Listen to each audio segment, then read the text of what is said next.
তাহলে ফাইনালি আফরান নিশোকে দেখা যাবে শাকিব খানের তাণ্ডব সিনেমায় ক্যামিও দিতে। আর এই ক্যামিওদের ব্যাপারে আরেকজন বড় স্টারের নাম উঠে এসেছে। অন্যদিকে ডিরেক্টর রায়হান রাফি তাণ্ডব সিনেমার চমক সম্পর্কে দুর্দান্ত কিছু নিউজ শেয়ার করেছেন। ওভারঅল আজকের ভিডিওতে তাণ্ডব সিনেমা সম্পর্কে ধামাকাদার কিছু আপডেট থাকবে। আর ভিডিও শেষে জানাবো তাণ্ডব সিনেমার ট্রেলার কখন লঞ্চ করা হবে। তার ভিডিওটা অবশ্যই শেষ পর্যন্ত দেখবেন। তাহলে চলুন আর যারা কথা না বলে ভিডিও শুরু করা যাক। প্রথমে আসি আফরান নিশোর কাছে। এটা হয়তো অনেকে জানেন, তাণ্ডব সিনেমার মাধ্যমে ডিরেক্টর রায়হান রাফি ঢালিউডের প্রথম সিনেমাটিক ইউনিভার্স তৈরি করতে চলেছেন। আর তাণ্ডব সিনেমায় একটা ক্যামিও রোলে অনেক আগে থেকে আফরান নিশোকে দেখা যাবে এরকম একটা গুঞ্জন শোনা যাচ্ছিল। কিন্তু শাকিব খানের সাথে আফরান নিশোর একটা ঝামেলা থাকার কারণে মাঝখানে এমনটা শোনা গিয়েছে যে আফরান নিশোকে এই সিনেমায় ক্যামিও রোলে দেখা যাবে না। কিন্তু গতকালকে তাণ্ডব সিনেমার টিজার রিলিজ হওয়ার পর আফরান নিশো তার সোশ্যাল মিডিয়ার মধ্যে এই টিজার সম্পর্কে লিখেছেন, তাণ্ডব সিনেমার টিজার তার কাছে অসাধারণ লেগেছে। শাকিব খানকে এই টিজারে পাওয়ার হাউস মনে হচ্ছিল।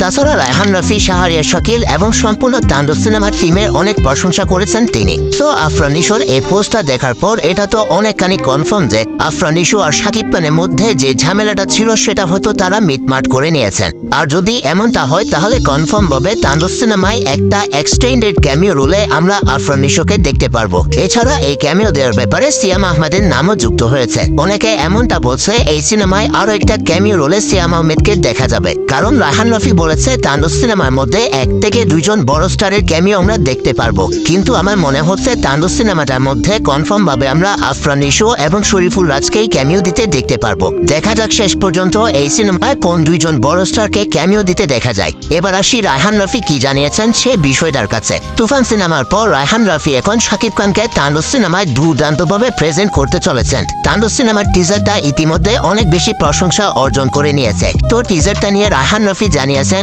ফোরকাস্ট অথবা এই টিজারটা নিয়ে শহরে ইতিমধ্যে তাণ্ডব শুরু হয়ে গিয়েছে। দর্শকও দারুণভাবে গ্রহণ করেছে এটি। এক ঝলকে যা কিছু দেখিয়েছি সবকিছুই দেশের ভিতরে শুট করা হয়েছে। আমি দেখাতে চেয়েছি আমাদের দেশেও আন্তর্জাতিক মানের কাজ করা সম্ভব। এখন তো পুরোটা দেখানো হয়নি, তবে দর্শক ধারণা করতে পারবে না তাদের জন্য কি চমক অপেক্ষা করছে। রায়হান রাফি আরো বলেছেন রাজশাহীতে শুটিং চলাকালীন সময়ে কিছু ছবি এবং ভিডিও লিক হয়ে গিয়েছিল। আর তখন অনেকে মনে করেছিল কেন এই সমস্ত বিষয় নিয়ে আমি একদম সচেতন না। আবার তারা এমনটাও মনে করেছিল যে এটা একটা প্রেমের সিনেমা। কিন্তু আসল চমক এখনো বাকি আছে। এই সিনেমায় অবশ্যই এমন কিছু নতুন আপনারা দেখতে পারবেন যা দেখার পর আপনারা সারপ্রাইজড হয়ে যাবেন। সো রায়হান রাফির কথাবার্তা শুনে মনে হচ্ছে এই সিনেমার টিজারের মধ্যে আমরা এখনো পর্যন্ত যা দেখেছি এগুলো ছিল এই সিনেমার 100 ভাগের মাত্র 5 ভাগ।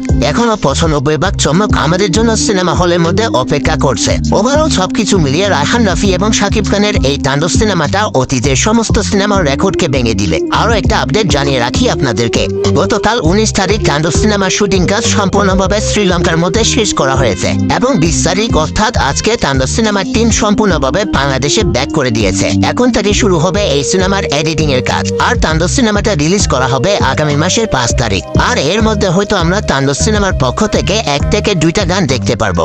পাশাপাশি সবকিছু ঠিকঠাক থাকলে আগামী মাসের 1 থেকে 2 তারিখের মধ্যে তাণ্ডব সিনেমার অফিসিয়াল ট্রেলারটা লঞ্চ করা হতে পারে। সো গাইস, এগুলাই ছিল আজকের ভিডিওর আপডেট। আমি আমার আগের ভিডিওটার মধ্যে তাণ্ডব সিনেমার টিজারে লুকিয়ে থাকা চমক সম্পর্কে জানিয়েছিলাম। যারা সেই ভিডিওটা এখনো দেখেন নাই তারা অবশ্যই সেই ভিডিওটা দেখে আসতে পারেন। তাহলে দেখা হবে পরবর্তী ভিডিওতে। ততক্ষণ ভালো থাকবেন, সুস্থ থাকবেন, টেক কেয়ার, আল্লাহ হাফেজ।